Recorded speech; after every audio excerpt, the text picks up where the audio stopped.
राजधानी दिल्ली का असल बॉस कौन, किसके पास है फैसले लेने की पावर?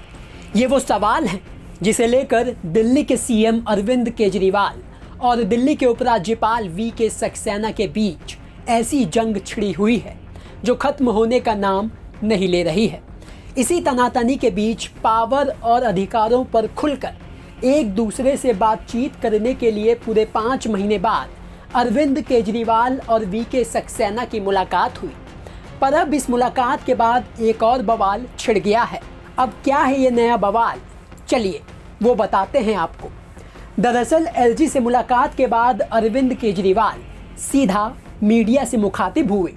16 मिनट की इस प्रेस कॉन्फ्रेंस में अरविंद केजरीवाल ने एलजी पर हमला बोलते हुए इस मुलाकात में हुई बात की जानकारी देते हुए कहा कि मैं जीएनसीटीडी एक्ट, संविधान और सुप्रीम कोर्ट का जजमेंट लेकर एलजी से मिलने पहुंचा। सुप्रीम कोर्ट के जजमेंट के मुताबिक एलजी के पास इंडिपेंडेंट ऑर्डर पास करने की आज़ादी नहीं है। जीएनसीटीडी एक्ट में भी जहां एलजी लिखा हुआ है उसका मतलब है चुनी हुई सरकार की सिफारिश पर काम करना। जब मैंने उन्हें सुप्रीम कोर्ट का जजमेंट पढ़कर सुनाया तो उन्होंने कहा ये सुप्रीम कोर्ट की राय हो सकती है जिसे मैं नहीं मानता। मैं एडमिनिस्ट्रेटर हूँ, किसी भी ऑफिसर को कोई भी ऑर्डर दे सकता हूँ। मैंने ये ऑर्डर अभी एलजी साहब को दिखाए। मैंने कहा सर ये देखो 2 पेज, ये 2 लाइन पढ़ लो आप। अब मेरे को बताओ, जब सुप्रीम कोर्ट साफ साफ कह रहा है कि आपको कोई आदेश इंडिपेंडेंटली पास करने की वो नहीं है, आज़ादी नहीं है, तो आप कैसे पास कर रहे हो? तो एलजी साहब कहते हैं ये सुप्रीम कोर्ट की राय हो सकती है। तो मैंने कहा क्या मतलब? कहते हैं संविधान में लिखा है कि मैं एडमिनिस्ट्रेटर हूं। एडमिनिस्ट्रेटर कुछ भी कर सकता है, किसी भी विषय पे कर सकता है। मैंने कहा सर इसका क्या मतलब हुआ? कहते हैं कि अगर मुझे लगेगा कि सरकार कुछ गलत काम कहीं कर रही है तो मैं किसी को भी कोई भी आदेश दे सकता हूं।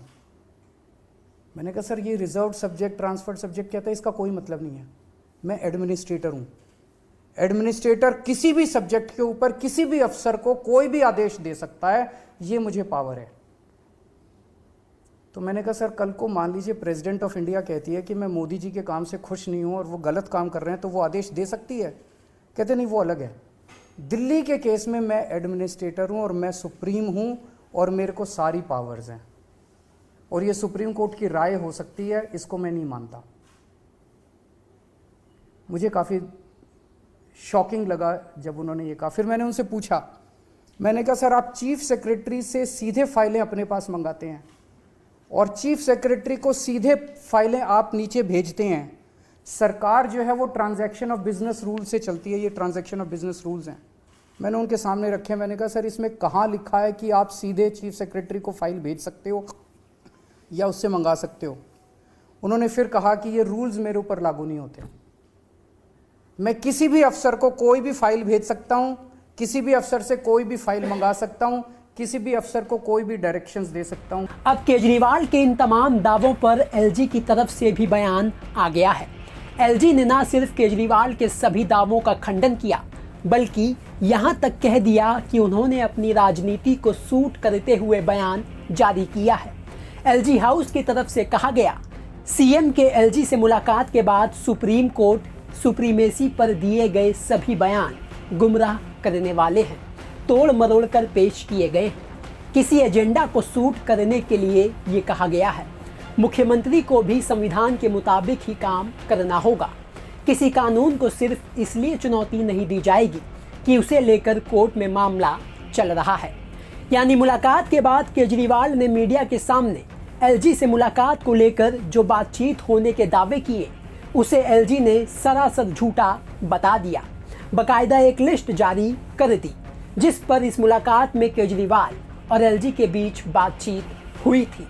एलजी हाउस के मुताबिक इस मुलाकात में उपराज्यपाल ने केजरीवाल से इस बात पर नाराजगी जाहिर की कि बीते 8 साल में कोई नया अस्पताल नहीं खोला गया, बीते 8 साल में कोई नया स्कूल नहीं बना, बीते 8 साल में कोई नया फ्लाईओवर नहीं बना, सड़कों की हालत खराब है, ग्रीन स्पेस बढ़ाने पर जोर नहीं दिया गया, प्रदूषण की स्थिति खराब होती जा रही है।